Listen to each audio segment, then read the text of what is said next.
So in previous math classes, you guys have learned how to solve right triangles, specifically using Pythagorean theorem and the trig functions, also known as SOHCAHTOA. So now we're going to learn about what we do if it's not a right triangle. And the first thing we can do is law of cosines. That's one of the things that we can potentially do to solve a non-right triangle. So let's go ahead and take a look at what law of cosines looks like. There are many, many forms of it, but the one that I like to look at first is c squared is equal to a squared plus b squared. So part of the reason that I like looking at it right now is because this early part is Pythagorean theorem. Because the law of cosines is Pythagorean theorem with a little something extra at the end there. And because it's the law of cosine, it logically should have a cosine in it. So this is one of those forms of the law of cosine. And just like the Pythagorean theorem, the letters aren't as important as the idea behind it.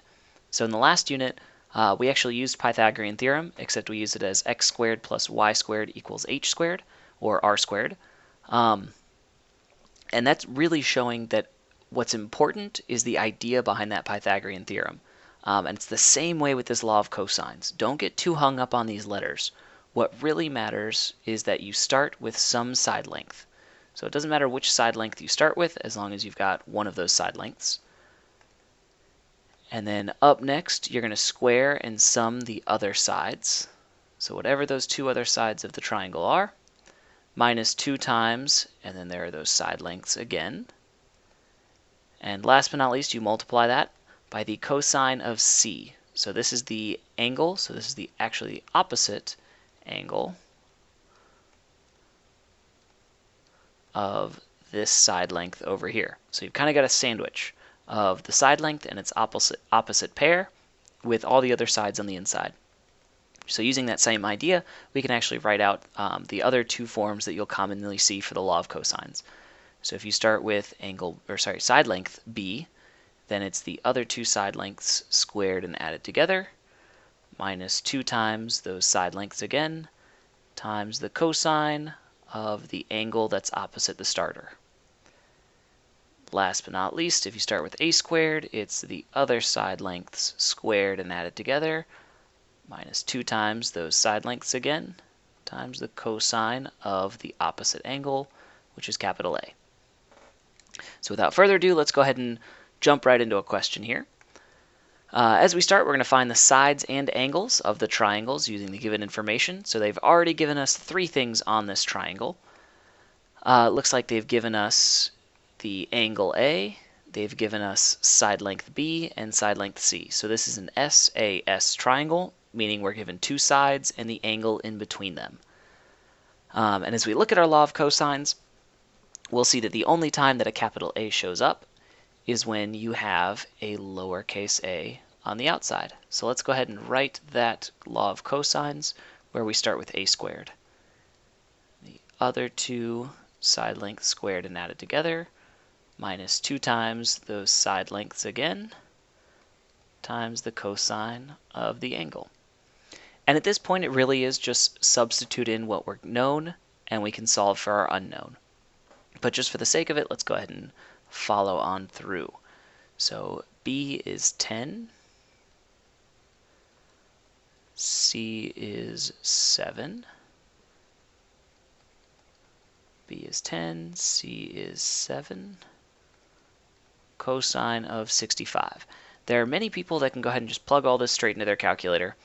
For those of you that aren't super great with those calculators, I'm going to go ahead and take a moment to start figuring it out. 100 is 10 squared. 49 is 7 squared. Here we can do it in our heads pretty quickly by saying 2 times 7 is 14. Whenever you multiply something by 10, you just add a 0 at the end, times the cosine of 65. I have purposefully left it just as the cosine of 65 because I know that this number is going to be really nasty and long. So I'm going to save that towards the end if I can. And right around this step is where people make mistake following that order of operations, or PEMDAS. Please excuse my dear Aunt Sally. A lot of people are very tempted to go ahead and take 149 and subtract 140. But if you do that, you've broken the order of operations. Officially, we have to start by multiplying by cosine of 65. So I'm going to go ahead and start doing that, And as a matter of fact, I'm just going to plug it all into the calculator right now. That way I don't have to worry about it anymore. So a squared is equal to 89.833. I go out to 3 decimal places. That's usually what I like to do. Now to get a by itself, we take that square root. So officially, because we took the square root, it should be plus or minus 9.478. Now, because we're thinking about it, we know that this is the side length of a triangle. So instead of it being plus or minus, we know that it's simply plus. So our final answer for A is going to be 9.478. So we've solved for one of the blanks. We have 2 more to go. At this point, if you know Law of Sines, you're more than welcome to use that and solve for it. But since I haven't done anything with Law of Sines yet, plus we're practicing Law of Cosines, let's go ahead and see how we would solve this. So I can choose whichever angle I want to solve for. I'm going to start with B since that's alphabetically next. The only equation that has a capital B in it is going to be the one that starts with B squared. So here are the other 2 side lengths squared and added together, minus 2 times those side lengths times the cosine of the angle that's opposite. So if you look at this equation, you'll see we know what little b is, we know what little a is, we know what little c is. These we've already said we know. This capital B right here is our unknown. So we know everything in this equation except for what we want to know, which means we can do a little bit of algebra and rearrange it to get capital B by itself. So all it takes is 2 little lines of algebra. Subtract a squared and c squared from both sides.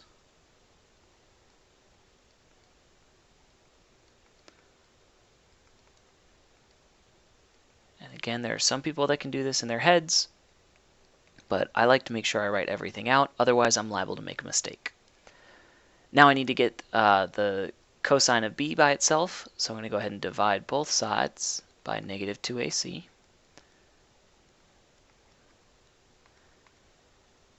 And this step is usually where I'll go ahead and put a pause and start plugging things in. This is also the step where some people like to factor out a negative and cancel it. It'll make things look a little bit nicer. Personally, I don't feel the need to do that. This equation right here works just fine for my purposes. I've got an equation that has everything that I know on one side and my unknown on the other side. So I'm going to go ahead and start plugging in. 10 squared minus a, which is 9.478 squared.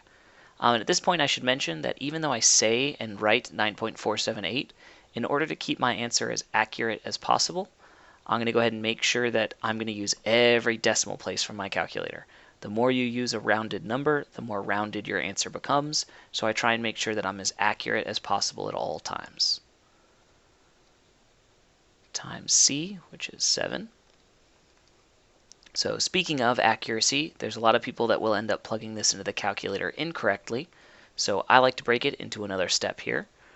What I'll do is I'm going to solve for the numerator first. So the numerator altogether is going to be negative 38.833. And the denominator altogether is negative 132.693. And when you plug all that together, let's go ahead and give myself a little bit more room here.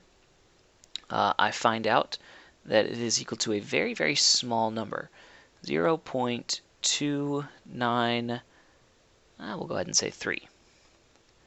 And again, even though I'm writing those 3 decimal places, I'm keeping the long number whenever I do more. And at this point, people tend to pause it and say, hold on a second, how is our angle 0.293? And you're right, our angle is not 0.293. The cosine of our angle is.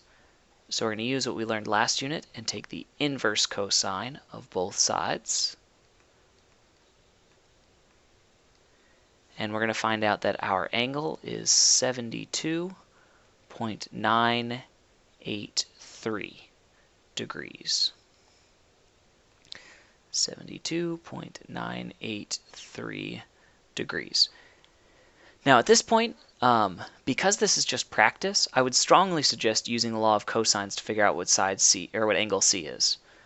But for the sake of time, let's go ahead and use our smarts a little bit. We know every triangle in the world, when you add all of the angles, you'll end up with 180 degrees.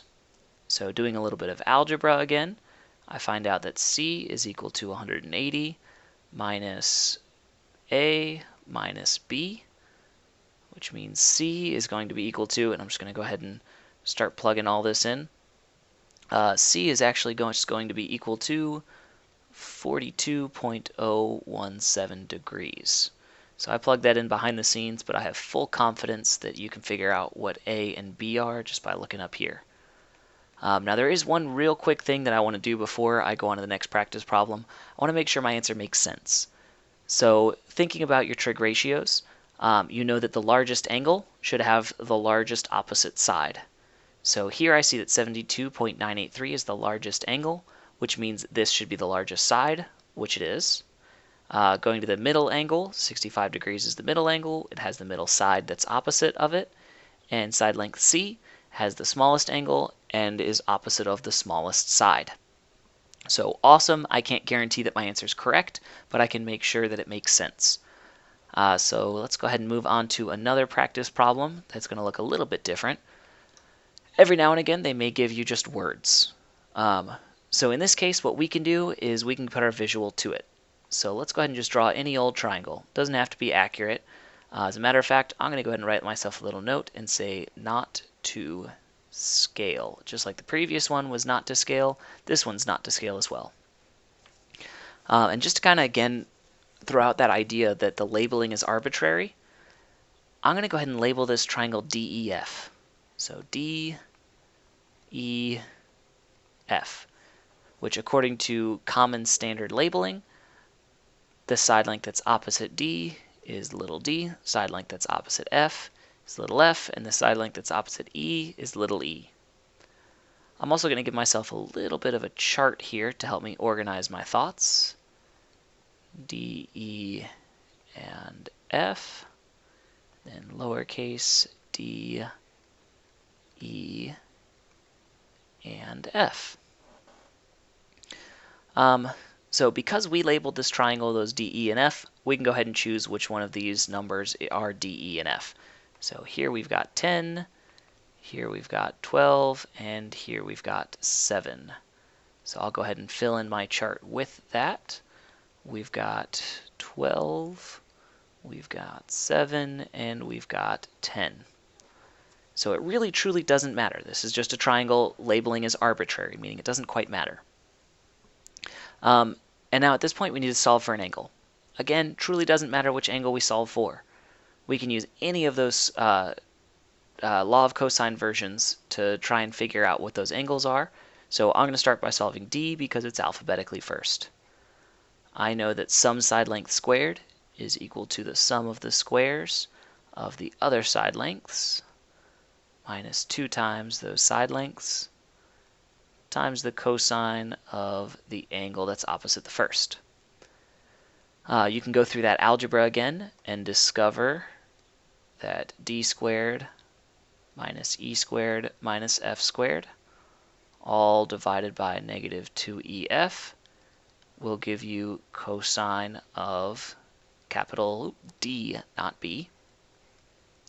If you don't remember how to do this, just go back a little bit and you'll see how I derived it previously. So let's go ahead and start plugging in. D is 10 minus E, which is 7, minus 12 squared, all over negative 2 times 7 times 12. So just like in the previous practice problem, I'm going to go ahead and solve for the numerator first, then the denominator. So 10 squared minus 7 squared minus 12 squared is going to be negative 93. And then down in the denominator, you've got negative 2 times 7 times 12, which gives you negative 168. And again, this is going to give us a very, very small number, which is totally fine because we're going to have to take the arc cosine of both sides anyway. So when you divide those two numbers, you get 0.554. And when I take the arc cosine of both sides, so just for the sake of argument, I'm going to go ahead and write arc cosine this time. 0.554 equals capital D. We find out that our final answer for angle D is 56.387. We'll go 388. Do a little bit of rounding there. 388 degrees. 56.388 degrees. Now again, if you know law of sines, you can go ahead and use that and solve for the other two angles, or you can use law of cosines again. So in this case, we're going to do e squared, just again because it's alphabetically next, f squared plus d squared minus 2 times f times d times the cosine of the angle that's opposite that, which is capital E. Rearrange, rearrange, rearrange. E squared minus f squared minus d squared over negative 2 fd is equal to cosine of capital E. Substituting in our knowns, 7 squared minus 12 squared minus 10 squared divided by negative 2 times 12 times 10. All of that equals the cosine of E, which if I go ahead and plug all this in again, I will end up with negative 195 in the numerator. And in the denominator, this one you can actually do in your head if you need to, just by thinking a little bit, you'll find out with negative 240. And I'm going to make sure I always keep that right-hand side. I'm not just going to suddenly have it magically disappear and magically reappear. When I actually go through and divide these numbers, I get a positive 0.8125, and it actually worked out to be pretty nicely, so I'm going to go ahead and use more than 3 decimal points, just because it's all there. And now in order to get it by itself, I'm going to go ahead and write the inverse cosine, 0.8125. And I end up with an angle of 35.659 degrees. And again, just like I said in the last problem, you are more than welcome to use law of cosines again. As a matter of fact, I strongly encourage it, just for the sake of practice. Now, come the day of test quiz, whatever you guys are taking on this, make sure that you take the easier path, or better yet, both paths. But strongly suggest while you guys are practicing to go ahead and use the law of cosines to solve for f. Just because you guys have seen it now 3 times, I'm going to go ahead and use the whole idea of 180 is equal to the sum of all angles, which means that 180 degrees is, subtracting D and subtracting E will give you F. So if I take 180 degrees and I subtract those 2 previous angles, the 35 and the 56, I will end up with an angle of 87.953 degrees. So 87.953 degrees. Last but not least, again, I'm going to do that little check. Largest angle has the largest side. Smallest angle, smallest side, which means the medium angle, medium side. So law of cosines, again, the real big idea here is to not memorize the letters that show up. It's the idea. Some side length squared is equal to the sum of the squares of the other 2 side lengths, minus 2 times those side lengths times the cosine of the angle that's opposite the original side.